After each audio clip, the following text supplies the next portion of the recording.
ئەگەر خوای گەورە و میهرەبان دینی بە تۆ بەخشی، دیندار بووی، مسلمان بووی، ئیماندار بووی، سپاسی خوا بکە. هەروەکو چۆن پێغەمبەری خوا صلی الله عليه وسلم دەیفەرموو اللهم إني أعوذ بك من زوال نعمتك، خوایە گیان پەنا دەگرم بە تۆ لەوەی ئەو نیعمەتانم لێ بسێنیتەوە. کاتێککە ئیمانداری ڕوو لە خوای سپاسی خوا بکە لەسەر ئەو نیعمەتە گەورە، چونکە بە ملیارەها خەڵک هەیە خوا لەو نیعمەتە بێبەشی کردووە بەهۆی تاوانەکانیەوە.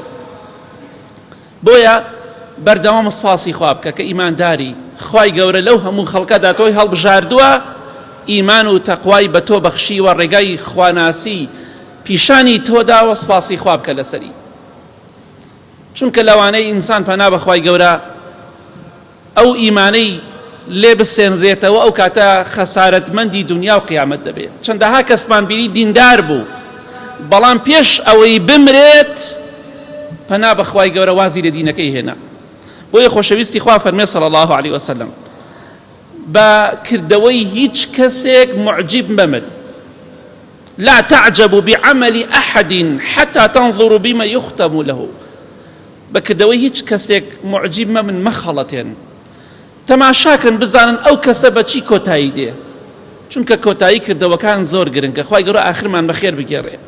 بۆیە ئەگەر خوای گەورە دینی بە تۆ بەخشی، ئیمانی بە تۆ بەخشی، ڕوت لە خوابوو سپاسی خوا بکە و داوەش بکە خوایە گیان ئەو ئیمانم لێ نەسێنیتەوە. چونکە پێغەمبەران سەلامی خوایان لەسەر بێ خواناسان هەموویان ترساون لەوەی کە خوای گەورە ئاخریان بە شەڕ بگێڕێ لەسەر ئەو نیعمەتە گەورەی کە ئێستا هاتووی بۆ مزگەوت و نوێژ دەکەی، سپاسی خوا بکە، بڵێ خوایە ئەم نیعمەتەم لێ نەسێنیتەوە.